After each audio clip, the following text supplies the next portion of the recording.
अनंत अनंत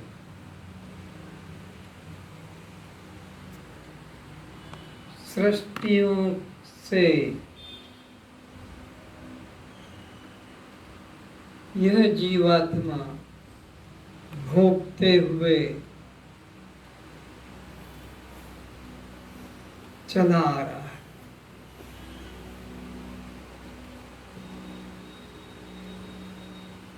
कोई निश्चित समय से नहीं। शरीर के जन्म का समय है,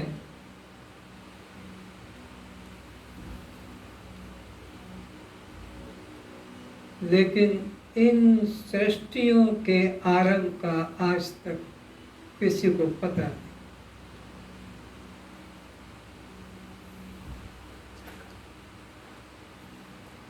जिन 10-20 अवतारों के लिए हम झगड़ रहे हैं,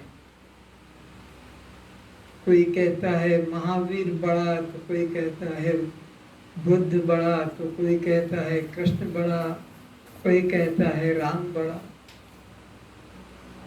पर ऐसे राम, कृष्ण, महावीर, बुद्ध जैसे अनंत अनंत राम, कृष्ण, बुद्ध, महावीर इस सृष्टि पर झाड़ू लगाकर चले गए।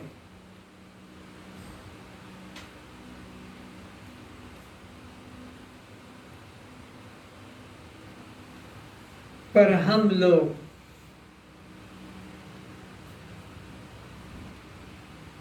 सुधर नहीं पाए। क्यों नहीं? क्योंकि हमने अपने बुद्धि को ही श्रेष्ठ माना। इस बुद्धि ने राम कृष्ण को, जीसस महावीर को, संत तुलसी, रैदास या नानक, कबीर को अपने से छोटा समझा। ये ठीक नहीं, ये ठीक नहीं, मैं ठीक समझता हूँ। बस वो तुम्हारी ठीक समझ ही तुमको 84 में भटकाते ला।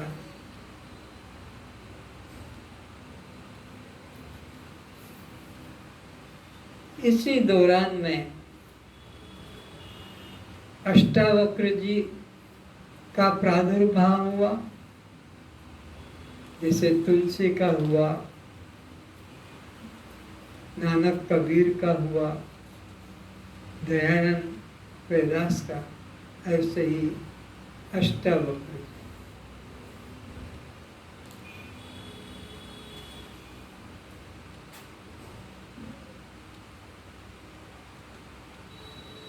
अब अष्टावक्र जी हमें क्या कह रहे हैं इस सृष्टि के संबंध में और हमारे संबंध में, कि यह जो जीवात्मा है ये पूर्ण परमात्मा है, और ये जो सृष्टि दिखाई पड़ रही है ये बिल्कुल स्वप्न की ही तरह है।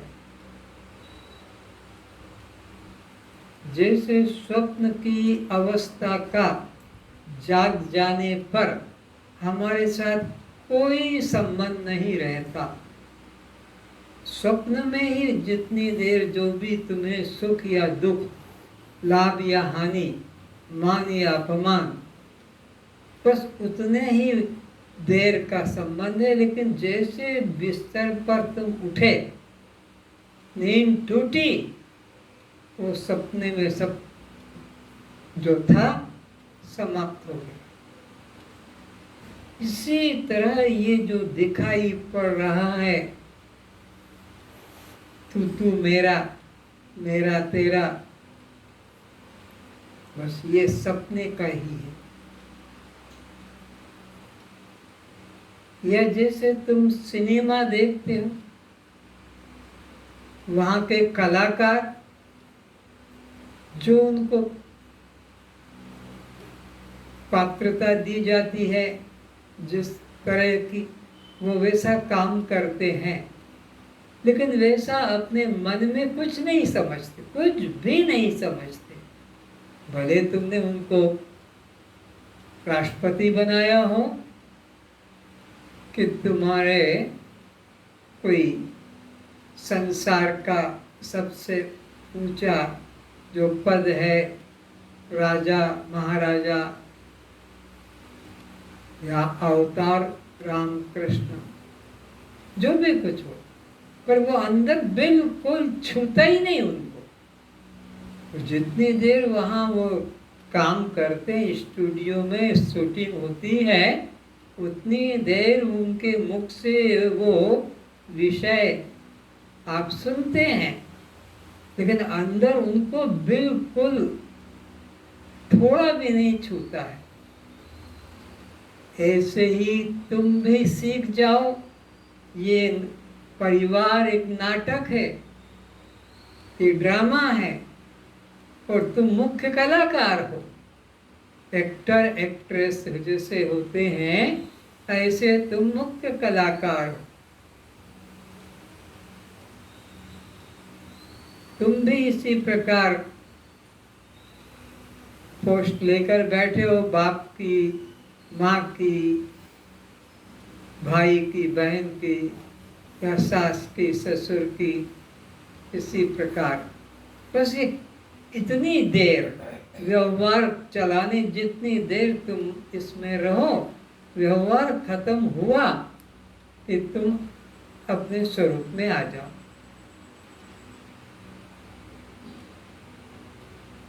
अभी भी तो ऑफिस में बैठ के तुम सुप्रिटेंडेंट रहते हो, कहीं सेक्रेटरी रहते हो, कहीं कलेक्टर रहते हो, कहीं पर मिनिस्टर रहते हो, तो कहीं और कुछ पोस्ट पे। पर वो जहाँ वहाँ से उतरे, पोस्ट से हटे, घर में आए, तुम वो नॉर्मल, घर में तुम्हारे अंदर वो कलेक्टर बने का, कि सेक्रेटरी बने का, कि डायरेक्टर का कुछ भी संपर्क नहीं, वहाँ बिल्कुल खत्म। बस वो वहाँ पे वहीं रह जाती, वो पोस्ट, घर पे कुछ भी उसका संबंध नहीं। वैसे ही संसार में काम करो जो जो तुमको दिया है, लेकिन उस काम से, पोस्ट से हटते ही अपने घर में आ जाओ। जैसे शौचालय से निकलकर अपने कमरे में आकर विश्राम करते हैं, ऐसे ये संसार शौचालय में अपना काम करके अपने स्वरूप में आ जाओ। अष्टावक्र जी हमको यही संदेश दे रहे हैं कि जगत कुछ भी नहीं है और तुम पूर्ण ब्रह्म हो। आगे क्या कहते हैं फिर सुने। एक बार जयपुर का कुशल मूर्तिकार 3 मूर्तियों को लेकर राजा अकबर के दरबार में उपस्थित हुआ। अकबर ने तीनों मूर्तियों को देख प्रसन्न हुआ और शिल्पी से उन मूर्तियों का दाम पूछा। शिल्पी ने कहा, महाराज, यह प्रथम मूर्ति जो आपको पसंद आई है, यह तो मुफ्त है। यह जो दूसरी मूर्ति है, इसका दाम 1000 रुपये है, तथा जो यह तीसरी मूर्ति है, इसका दाम 1 लाख रुपए है। अकबर ने कहा, तीनों मूर्तियां एक जैसी है, फिर दाम का भेद क्यों रखा? क्या इनके धातु में कोई अंतर है? शिल्पी ने कहा, नहीं महाराज, तीनों एक धातु व एक वजन के ही हैं। तब अकबर ने पूछा, फिर इन मूर्तियों के दाम का जो अंतर है, इसका क्या रहस्य है? शिल्पी ने एक तिनका उठाया व अकबर के हाथ में जो मूर्ति थी, उस मूर्ति के कान में डाला, तो वह तिनका अंदर नहीं गया। शिल्पी ने कहा, यह मूर्ति मुफ्त है।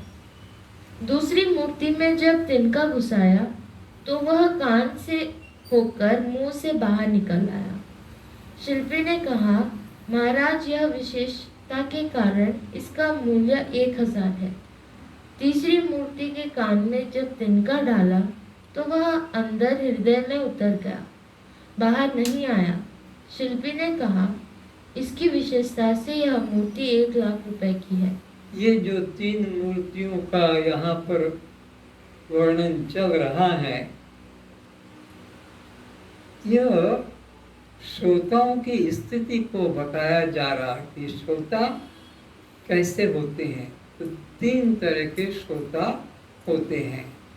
जैसे मूर्तियाँ 3 तरह की है, तो उनमें क्या अंतर था कि कान में एक तिनका डाला तो वो घुसा नहीं, वो मूर्ति को मुफ्त में बता दिया, ये मुफ्त में है। और दूसरी मूर्ति के कान में वो तिनका डाला तो वो इधर से घुसा और इधर से निकल गया, फिर ये 1000 की है। तीसरी मूर्ति के कान में डाला तो वो अंदर ही अंदर उतर गया, बाहर नहीं आया, तो ये 1 लाख की है। महाराज अकबर ने कहा कि क्या इसका तात्पर्य क्या है? बोले महाराज ये श्रोता 3 तरह के होते हैं। एक तो वो है कि जिनके अंदर कुछ घुसता ही नहीं, पता ही नहीं वो हाँ क्या कर रहे हैं बैठे बैठे, और यहाँ क्या कथा हो रही है। दूसरा सुनता है और बाहर जाकर बकर बकर करके बता देता है, अंदर रखता नहीं है। और तीसरे को जो कुछ सुना पढ़ता है उसको धारण कर लेता है अपने अंतःकरण में। तो ये उत्तम कोटि का श्रोता है। या ऐसे समझो जैसे पानी के ऊपर कुछ लिखो, बहते हुए नदी के जल में या पानी में ऐसे ही कोई बर्तन में लिखो तो उसका कोई मूल्य नहीं, साथ साथ ही वो खत्म होता जाता है। दूसरा है बालू रेती के ऊपर कुछ चित्र बनाओ, मूर्ति बनाओ, लिखो तो वो थोड़ी देर रहेगी, लेकिन हवा आंधी में वो समान हो जाएगी। तीसरा है जो छेनी हथौड़ी ले लेकर पत्थर के ऊपर तुम गोद दो तो वो बहुत समय तक रहेगी। तो ऐसे ही श्रोता होते हैं। पहले वाले में तो कुछ रहता ही नहीं है, दूसरा बालू पे रेती पे कुछ देर टिकता है तो भी मिट जाता है, और ये जो तीसरा है ये बहुत बहुत समय तक मिटेगा, तो ये भी लेकिन बहुत रहता है। तो यहाँ वो दृष्टांत समझा रहे हैं कि श्रोता कैसे होना चाहिए, वो जो कान में डाला और अंदर ही रह गया। हम यहाँ सुन लेते हैं 1 घंटा, लेकिन बस यहाँ से उठे कि अपने संसार के ही अंदर फिर वो मन भटकने लगता है। यहाँ का 1 घंटे का सुना हुआ 5 मिनट भी अंदर नहीं रहता है। बस जितनी देर बैठे हैं, और यहाँ बैठे बैठे भी मन कहाँ कहाँ भागता रहता है, फिर बुला लेते हैं, फिर आ जाता है। तो इस प्रकार श्रोताओं को अगर गुरु भी पूर्ण मिल जाए और श्रोता की पात्रता न हो तो गुरु क्या करेगा? हम गुरु में दोष न दें, हमारी पात्रता में है कि हमारा मन उसको पकड़ ही नहीं पाता। आगे कहते हैं, सुनो। अब महाराज इस दृष्टांत का रहस्य सुनो। श्रोता की 3 श्रेणी होती है, अधम, मध्यम व उत्तम। जो श्रोता कथा प्रवचन में बैठता तो दिखाई पड़ता है, किंतु उसका मन बाहर के विषय वासना के चिंतन में खोया रहता है। उसे धर्म सभा का कोई उपदेश वचन कान में नहीं घुसता है, यह अधम श्रेणी का श्रोता है। दूसरा कोई मध्यम श्रोता है जो धर्म सभा सत्संग में बैठता है, ध्यान से सुनता है और बाहर जाकर लोगों को बता देते हैं, किंतु स्वयं कोई बात धारण नहीं करते। यह मध्यम श्रेणी का श्रोता है। तीसरा उत्तम श्रोता वह जो सत्संग में बैठ वहाँ का उपदेश को हृदय में धारण कर अपने मन में विचार करता है। यह श्रवण मनन तथा निधिध्यासन करने वाला उत्तम श्रोता है। जैसे सूखी घास, चारा, कागज, लकड़ी, रुई, पेट्रोल आदि में तत्क्षण अग्नि प्रवेश हो प्रज्वलित हो जाती है, इसी प्रकार उत्तम अधिकारी को यथार्थ तत्वदर्शी महापुरुष के मुखारविंद से वेदों के एक महावाक्य तत्वमसि को श्रवण मनन निधिध्यासन द्वारा निश्चय हो जाता है। तब उसे ही मैं ब्रह्म हूँ, सोहम, अहम ब्रह्मास्मि, शिवोहम, अयम आत्मा ब्रह्म रूप ज्ञान अग्नि प्रकट हो जाती है। संत कबीर दास जी ने भी श्रोता और वक्ता के संबंध में कहा है, बड़े विलक्षण ढंग से कहा है, सांसारिक दृष्टांत के द्वारा। क्या कहा कि यदि पुरुष नपुंसक हो और स्त्री को मासिक धर्म शुरू नहीं हुआ हो, तो गर्भ धारण ही नहीं होगा तो बच्चा कैसे होगा? इसका तात्पर्य क्या है कि गुरु श्रोत्रिय ब्रह्मनिष्ठ नहीं है और शिष्य साधन संपन्न नहीं। विवेक, वैराग्य, षट संपत्ति और मोक्षता, ये चार योग्यता श्रोता में नहीं है। और गुरु श्रोत्रिय ब्रह्मनिष्ठ नहीं, तो जब ज्ञान ही नहीं होगा तो मुक्ति कहाँ से होगी? ज्ञान तो तब होगा जब गुरु श्रोत्रिय ब्रह्मनिष्ठ हो और श्रवण करने वाला शिष्य साधन चार संपन्न हो। तो इस प्रकार सद्गुरु श्रोत्रिय ब्रह्मनिष्ठ होता है और ये चार साधन संपन्न शिष्य होता है, तब उसके अंतःकरण में ज्ञान उत्पन्न होता है और ज्ञान से ही मुक्ति होती है, जिसके फलस्वरूप जीव के सभी कर्म उस ज्ञान अग्नि में भस्म हो जीवन मुक्ति को प्राप्त कर लेता है। तो उस ज्ञान अग्नि के द्वारा अनंत जन्मों के जो संचित कर्म हैं वो सब भस्म हो जाते हैं और वो जीवन मुक्ति को प्राप्त कर लेता है। ज्ञानाग्नि सर्व कर्माणि भस्मसात् कुरुते तथा। नदी में पत्थर पड़े रहते हैं सारे जीवन, किंतु उनमें पानी प्रवेश नहीं करता है, वे सूखे ही रहते हैं। यह अधम श्रेणी के श्रोता का दृष्टांत है। पूर्ण गीली लकड़ी आग नहीं पकड़ती है।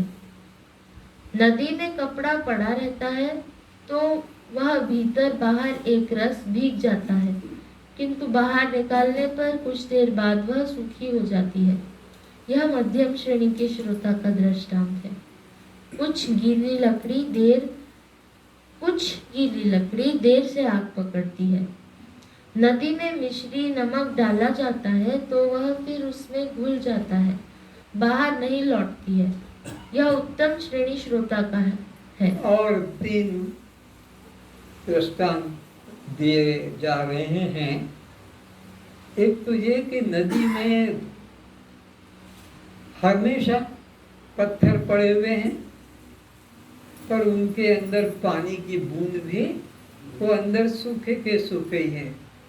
जीवन भर नदी में पत्थर पड़े, ऐसे अधम श्रेणी के श्रोता हैं, वो कथा उनके अंदर प्रवेश ही नहीं करती। दूसरे मध्यम श्रेणी के श्रोता कैसे हैं? जैसे कपड़े, तो कपड़े को पानी में डालो तो वो पानी में भीग जाएगा, पानी भी थोड़ा ऑब्जर्व कर लेगा, और फिर बाहर लाओ तो घंटे 2 घंटे फिर भी गीला किंतु सूख जाएगा। ये मध्यम श्रेणी का है। और उत्तम श्रेणी का कैसा है? जैसे कि पानी में डालो नमक या तुम्हारा शक्कर, संग संग वो पानी में ही मिल जाता है, उसके साथ तादात्म्य कर लेता है, ब्रह्म के साथ एकत्वता कर लेता है।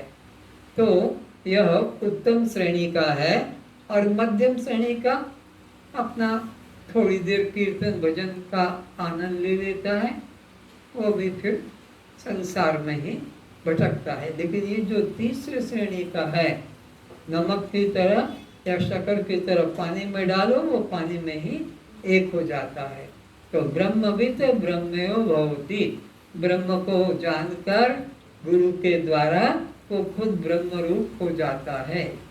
जानत तुम्हें तुम्हें होए जाई, उसको जानकर फिर वही हो जाता है।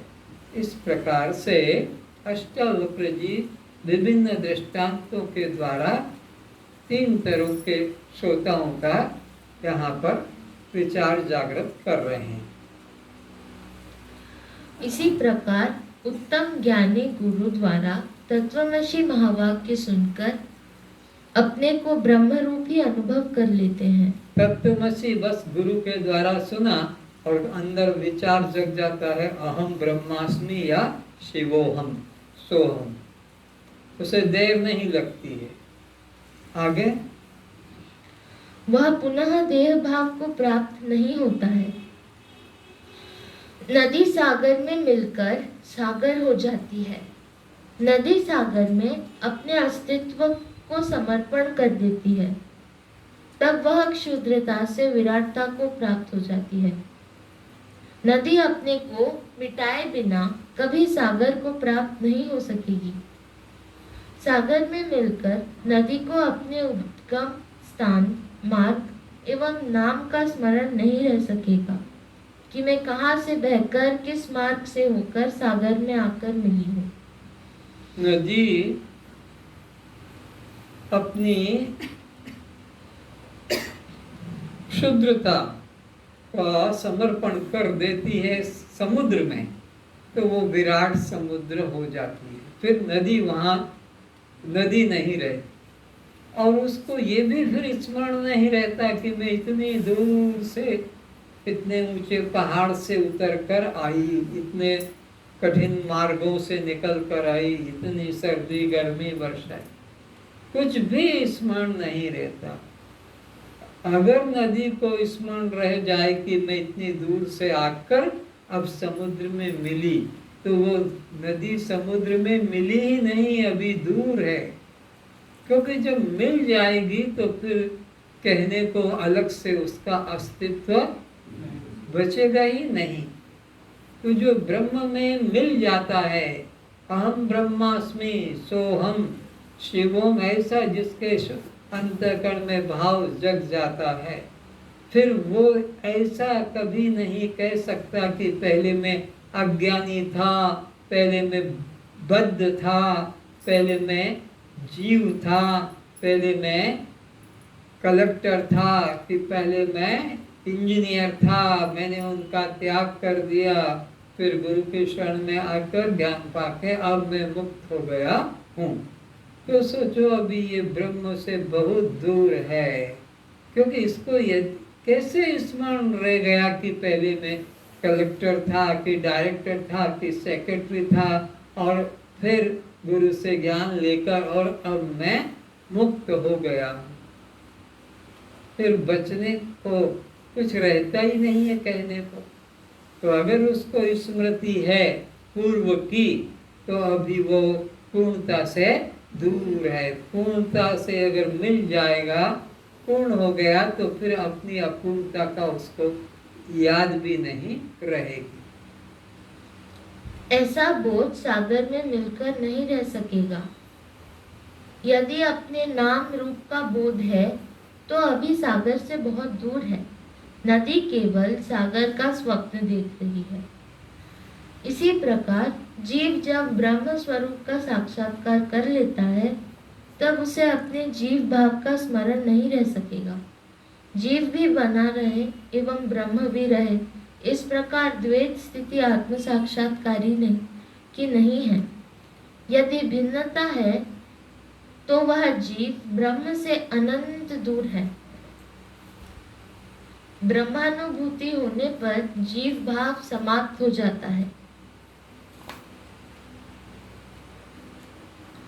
जैसे घटनाश के साथ जैसे घट नाश के साथ घट स्थित आकाश महाकाश रूप हो जाती है, इसी प्रकार जीव भाव समाप्त होते ही जीव उसी क्षण ब्रह्म रूप हो जाता है।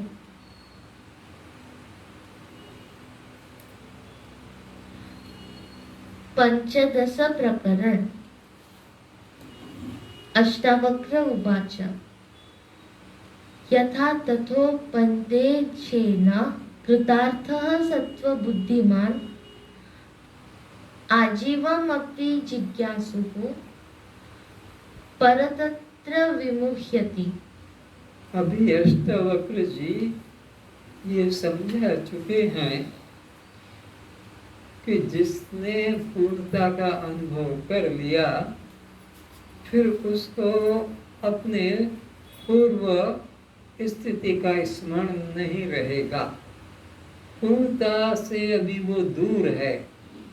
जब नदी मिल गई सागर में तो उसको यह भी पता नहीं कि मैं गंगा थी या वहाँ से चल के आई हूँ। अगर ऐसा बोध होता है कि मैं हिमालय से निकल कर आई हूँ और अब मिली हूँ, तो सोचो अभी वो नदी सागर में गई नहीं, अभी दूर है, सपना देख रही। तो ऐसे ही जिस जीव को अगर ये पता लग गया गुरु कृपा से कि मैं ब्रह्म हूँ, तो फिर उसके बाद में उसको पूर्व स्मृति नहीं रहेगी कि पहले मैं अज्ञानी था और बद्ध था, जीव था, अधम था कि ब्राह्मण क्षत्रिय था, ये कुछ भी नहीं रहेगा। अगर रहता है तो सोचो ये अभी पूर्णता से दूर है। इस तरह से यहाँ तक यही बताया है कि पूर्ण का बोध हो जाने पर फिर उसको अपनी पूर्व स्मृति नहीं रहती है। अगर रहती है तो फिर अभी उसको पूर्णता का बोध नहीं। जैसे अगर आपने किसी को दान दिया तो अब दिया, उसके बाद में अगर आपको उसकी याद रहती है तो फिर आपने दिया नहीं। दे दिया तो उसका स्मरण कैसे रहेगा?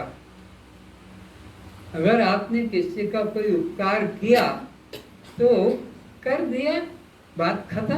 हाँ, मैंने तुम्हारे लिए ये किया है, मैंने तुम्हारे को ये किया है, मैंने तुमको नौकरी दिलाई, कि मैंने तुम्हारे को पढ़ाया लिखाया, कुछ भी, तो सोचो तुमने अभी उसका त्याग नहीं किया, मन में अहंकार को बसा के रखा है। कह देते हैं, कई द्वार पर आते हैं संत भी, तो क्या समझते हो मुझे लाखों की संपत्ति को ठोकर मार के आया हूँ?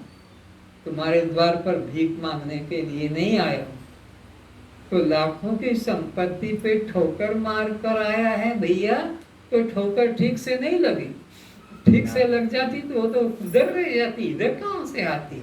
जो चौका छक्का मारते हैं तो वो तो गेंद उधर रह जाती है, छक्का लगाया तो फिर वो इधर आएगी क्या?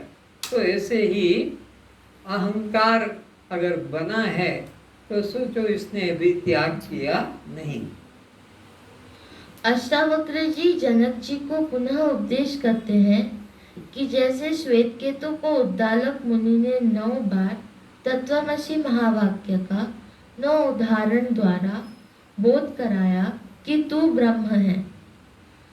सात्विक बुद्धि वाला मुमुक्षु थोड़ा ही उपदेश से थोड़े ही समय में स्वरूप बोध को प्राप्त कर लेता है, किंतु मंद बुद्धि वाले को कुछ ज्यादा समय श्रवण मनन निधिध्यासन द्वारा आत्मा का बोध होता है, तथा जो तमोगुणी प्रकृति के विरोचन जैसे अश्रद्धालु श्रोता होते हैं, उनको बार उपदेश करने पर भी उन्हें बोध नहीं होता है। श्रोताओं के बारे में कह रहे हैं कि जो थोड़े से इशारे से ही समझ जाते हैं उत्तम कोटि के होते हैं। जो मध्यम कोटि के हैं उनको कई बार समझाना पड़ता है। और अधम कोटि को तो कितनी बार कहो फिर भी असर नहीं होता है। जैसे कि पेट्रोल, केरोसिन तत्काल आग पकड़ लेता है, या सूखा घास पत्ता आग पकड़ लेता है, लेकिन गीली लकड़ी धुआं धुआं होती है, बहुत मुश्किल से निकलती है। तो इसी प्रकार श्रोता जिसके मन में कोई ज़्यादा संशय नहीं, वो एक वचन सुन लेगा तत्वमसि और उसका बोध हो जाएगा। पर जिसके मन में प्रमाणगत संशय, प्रमेयगत संशय और विपर्य, ये 3 प्रकार के संशय होते हैं, प्रमाणगत, प्रमेयगत और विपर्य। प्रमाणगत, ये शास्त्र में जीव ब्रह्म का एकत्व लिखा है कि जीव ब्रह्म की भिन्नता बताई है। शास्त्र के प्रति जो संशय होता है, इन शास्त्रों में क्या लिखा होगा, तो वो पता नहीं उसको, तो उसको कहते हैं प्रमाणगत संशय। तो भाई जब क्या लिखा है तो सुनो या पढ़ो तो पता लग जाएगा। तो ये श्रवण के द्वारा प्रमाणगत संशय